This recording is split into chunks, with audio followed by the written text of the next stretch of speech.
इस कार्यक्रम की पुण्यार्जक हैं श्री दिगंबर जैन मुनि संघ प्रबंध समिति रजिस्टर्ड, पार्श्वनाथ भवन, नाटाड़ियों का रास्ता, जयपुर 3, राजस्थान।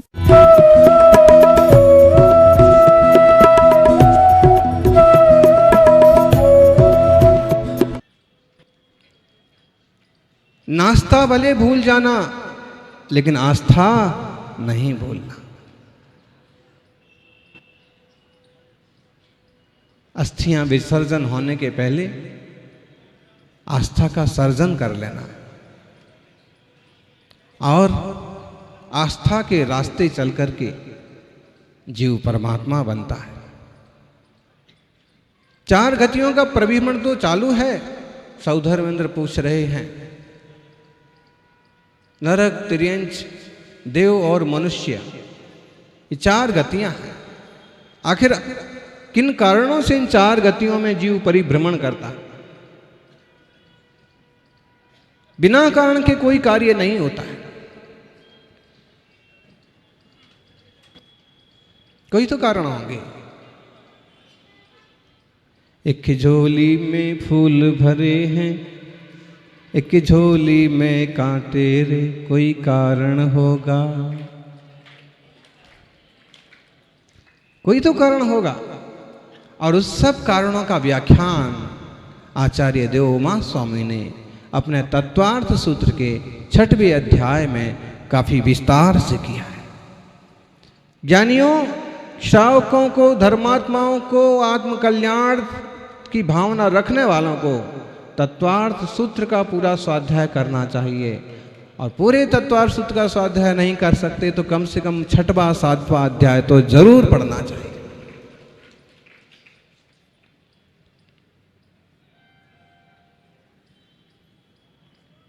बहु आरंभ परिग्रहतम नारकस्यायुषा, बहुत आरंभ और बहुत परिग्रह करने वाले जीव नरक चले जाते हैं। एक लोकोक्ति है, राजेश्वरी सो नरकेश्वरी। राजेश नहीं बोला, राजेश्वरी। जो राजा ही बना बना मर जाए, सत्ता ही ना छोड़े, तो कहते हैं राजेश्वरी सो नरकेश्वरी, तपेश्वरी सो स्वर्गेश्वरी।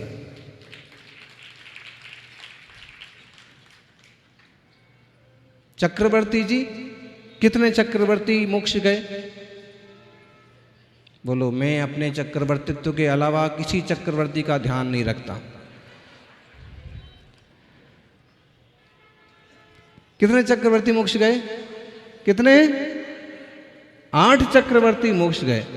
स्वर्ग कितने गए? 2 स्वर्ग गए। चक्रवर्ती नरक जा सकता है क्या? बिल्कुल जा सकता है। 2 चक्रवर्ती नरक भी गए। मोक्ष कौन से 8 चक्रवर्ती चले गए?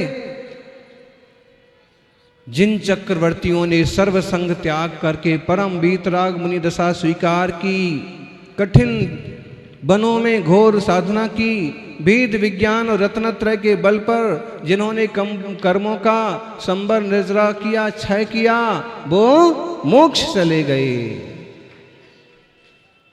फिर स्वर्ग क्यों गए? स्वर्ग भी गए 2 चक्रवर्ती, लेकिन उनके भावों में कुछ कचास रह गई।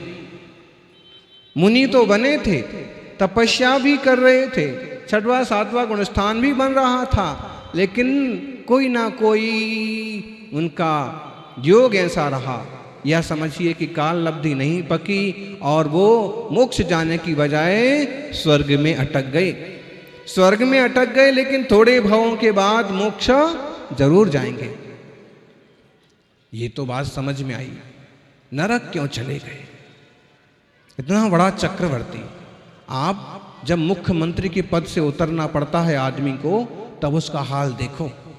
और उसका तो छोड़ो, कोई आदमी समाज का अध्यक्ष बना हो 10-5 साल से और उसकी कुर्सी हिलने लग जाए और लोग कहने लग जाएं कोई काम नहीं कर रहे, अब तो छोड़ो, अब तो छोड़ो, और जब उसको मजबूरी में छोड़ना पड़े तो उसका हाल देखो आप।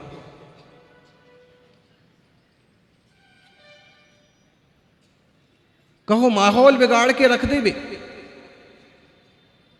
खूब क्लेश कर ले बे। बताइए, जब यहां छोटे मोटे पद वालों का ये हाल है तो चक्रवर्ती का क्या हाल होता होगा। लेकिन जिन्हें भेद विज्ञान हुआ है, आत्मा से भिन्न, देह से भिन्न, आत्मा और देह की भिन्नता को जाना है, वे भेद विज्ञान के बल पर सर्व पदार्थों का जीर्ण तृणवत त्याग कर देते हैं। देखो, एक व्यवस्था होती थी समाज में कि लोग सुनते थे और कहते हमारे समाज के मुखिया हैं, प्रधान हैं, अध्यक्ष हैं,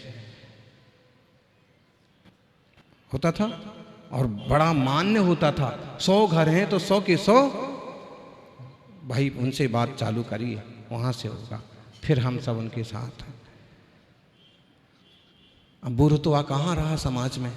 क्योंकि कोई कार्यकर्ता, कोई मुखिया तो चाहिए, और जो आगे आ रहे हैं वो बुरी बात नहीं है, लेकिन अगर आप जबरदस्ती करके आगे आए हैं ना, तो कुछ ना कुछ टेंशन पैदा हो ही जाएगा। और आग बहुमत से या सर्वमान्य होकर के आए हैं, उसकी बात अलग होगी। क्लेश के रास्ते क्यों अपनाते हैं? तो उन्होंने, वो तो क्या जवाब दे पाते, उन्होंने अपने स्तर का ही जवाब दिया कि इन लोगों को समझ नहीं है, इन लोगों को सिर्फ पद का शौक है। लेकिन हमने उसके आगे कहा कि पद का शौक इसलिए है क्योंकि उन्हें ऐसे लगने लगता है कि इस पूरे प्रदेश का मालिक अब कौन है, और मेरे आवाज के बिना पत्ता भी हिलता, क्या बोलते हैं, लोगों को बहुत भ्रम रहता है कि मेरे इशारे के बिना पत्ता भी नहीं हिलता, चाहे पूरा पेड़ जड़ से उखड़ जाए, लेकिन पत्ता। और इस भ्रम में वो ऐसे बना हुआ है, ऐसा रचा पचा है कि उसके पीछे वो मधुमक्खी वाला है ना, वो वृक्ष का, संसार वृक्ष का, मधुमक्खियां चीथे जा रही हैं, खाए जा रही हैं, फिर भी लटका है, मधु बिंदु का स्वाद आ रहा है, इसको यहाँ स्वाद आ रहा है अपने साम्राज्य का, अपने कर्तापने का, अपने आदेश का। व्यक्ति का अगर कोई आदेश ना माने या अहंकार ना सिद्ध हो तो उस पद की रुचि खत्म हो जाएगी। मान लीजिए अभी मुख्यमंत्री अभी यहाँ आ जाएं और जनता का एक आदमी भी खड़ा ना हो, एक आदमी भी वेलकम ना करे, यहां तक आ जाए, दर्शन करे, परिक्रमा करे, सब कुछ करे, 5-25 पुलिस वाले भी साथ में रहें, लेकिन यहां से एक आदमी भी खड़ा होकर वेलकम ना करे, आप उसका हाल देखिएगा। आपको ही थोड़ी देर को ऐसे लग रहा होगा कि भाई बुलाने के बाद नहीं आ रहा है तो इसमें फीका लग रहा है थोड़ा, लेकिन अगर वो खुद आवे और आप में से एक भी खड़ा ना हो, एक भी तवज्जो ना दो, फिर उसका हाल देखिए आप।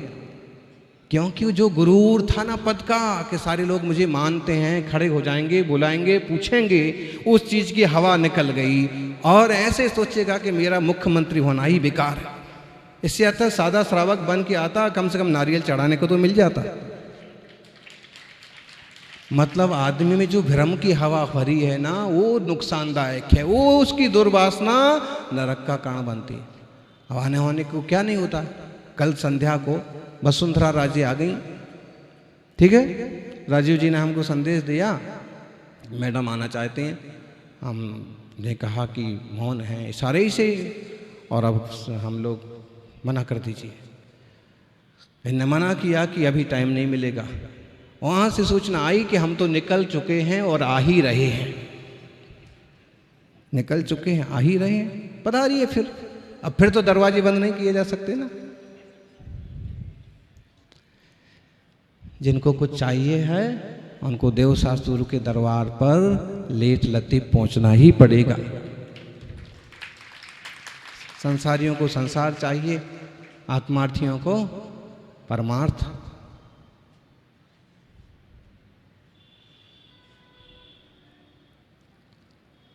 रूम में लाइट बंद थी, क्योंकि लाइट तो प्रायः करके बंद ही रहती है, तो दरवाजा खोल के अंदर आ गए 2-4 और श्रावक साथ में और उनकी पूरी टीम। प्रवेश करते ही फिर किसी श्रावक ने लाइट जला दी। लाइट जला दी तो उनने कहा, फिर देखा कि महाराज जी बोलते हुए पास में आए और फिर ऐसे बोला श्रावकों को कि अपन लोगों ने डिस्टर्ब कर दिया, ऐसे लगता है कि अपन लोगों ने यहाँ आके डिस्टर्ब कर दिया, गुरुदेव ध्यान में हैं, शांत बैठे हैं। तब अब फिर आँख खोल के हमने इशारा किया कि अब कोई बात नहीं, ठीक है। फिर ब्राह्मी लिपि प्राकृत भाषा की पुस्तक दी, लगभग घंटे भर तक, पौन घंटे भर तक, और फिर एक एक उसका अक्षर, उसकी रचना, प्राकृत भाषा। अब हमको तो बोलना नहीं है, वो बोले, साथ में उनके पूर्व मंत्री राजपाल शेखावत थोड़ा सा उनसे पूछ करके उसको, फिर पूर्व भाजपा अध्यक्ष अशोक परिणामी, और फिर सुमन, और ऐसे 5-7 और जो भी थे, तो इस टाइप से। और उसमें ये श्रावक बीच बीच में थोड़ा सा बताते। तब उन्होंने पूछा कि महाराज जी का मठ कहाँ पर है?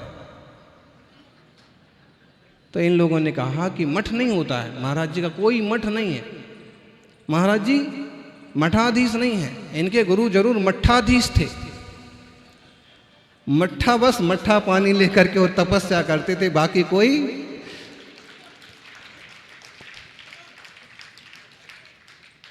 मठाधीश नहीं है गुरु का। तो फिर रहते कहाँ हैं? तो आज यहाँ चतुर्मास कर रहे हैं, हमारे जयपुर का सौभाग्य है। फिर इन्हें बताया कि जिन्हें कि बागड़ में महाराज जी का बहुत ज़्यादा प्रभाव है, उस समय ज़्यादा वहाँ दिया है महाराष्ट्र में। तो फिर उन्होंने कहा कि बागड़ में बहुत अच्छे लोग हैं। बात ऐसे चलती रही और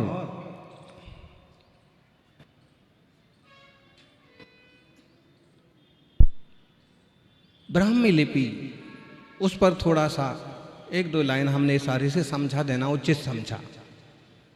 हमने लिखा फिर कि सम्राट अशोक और जैन सम्राट महावेग वाहन खारवेल ने इस लिपि में ही लेख लिखवाए हैं प्राचीन।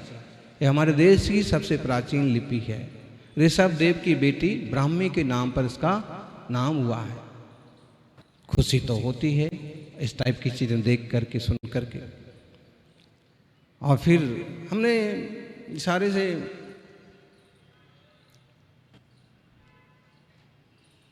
उनकी माता जी के बारे में पूछा, विजया राजे के।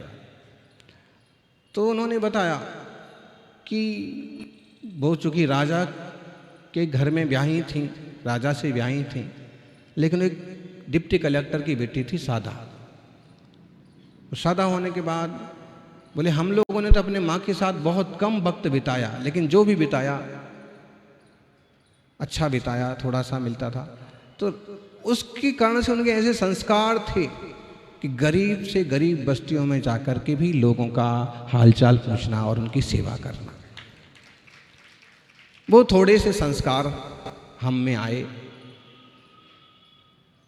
अब मौन था, नहीं तो बोलते कि वो बस उसी संस्कार के सहारे मुख्यमंत्री बन गए। क्योंकि अगर आप में सेवा भावना है और आप एक्टिव हैं तो लोग फिर पसंद भी करते हैं। किताबें दे दी, गुरु महाराज का अनूठा तपस्वी,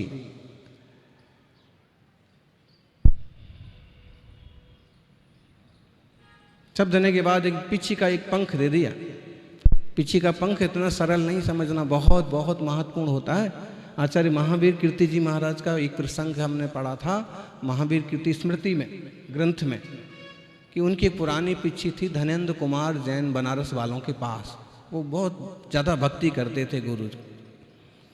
फिर क्या हुआ कि उनके किसी मित्र को एक समस्या हो गई, हार्ड माने लास्ट पेशी है, फाइनल केस है आज, और मुझे लगता है कि मेरा तो बंटा झार होने वाला है।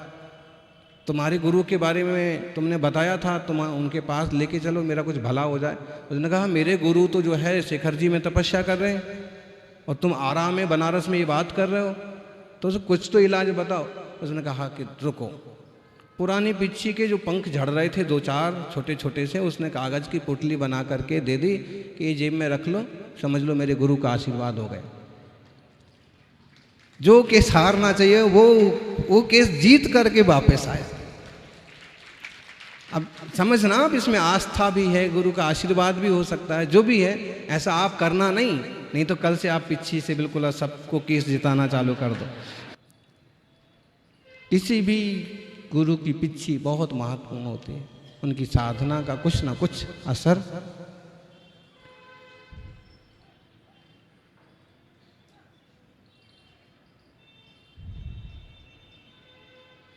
तो एक पिच्छी का पंख हमने उनको दे दिया।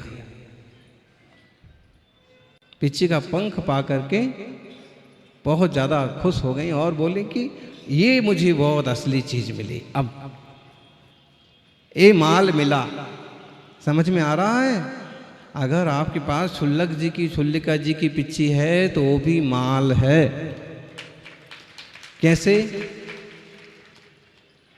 तपस्वी के हाथ की छुई हुई वस्तु, बार बार उपयोग किया गया उपकरण, वो आपको प्राप्त हुआ है। जो ऐसी आस्था श्रद्धा रखते हैं उनके लिए उस टाइप का काम होता है। सौभाग्यशाली हो। परिणामों की निर्मलता मनुष्य आयु का आश्रय बंद करा देती है, देवायु का आश्रय बंद करा देती है, और परिणामों की कुटिलता नरक और त्रियंच के रास्ते भी दिखा देती है।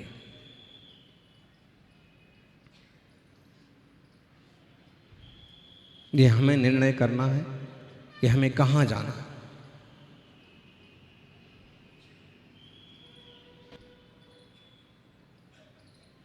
इस बात को जानने वाले लोग भी दुनिया में बहुत कम हैं।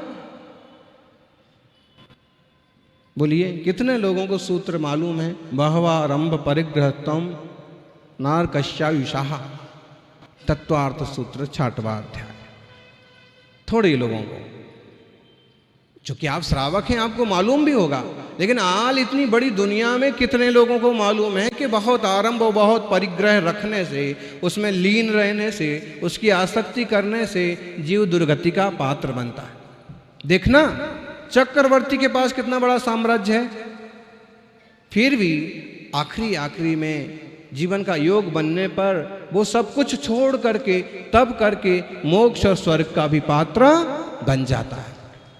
परिग्रह का मतलब समझना, ऐसा न समझना कि इनने सोने की माला पहन रखी है और एकदम हीरे की जड़ी हुई चूड़ियां पहन रखी तो आप उनको चढ़ाने लग जाओ कि महाराज जी ने कहा है बावारम परिग्रहत्वम। वो बात नहीं है।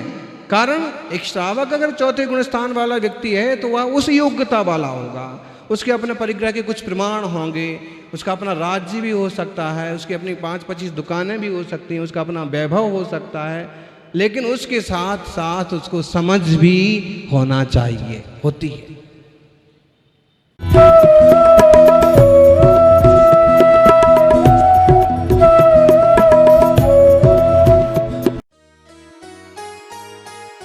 इस कार्यक्रम के पुण्यार्चक थे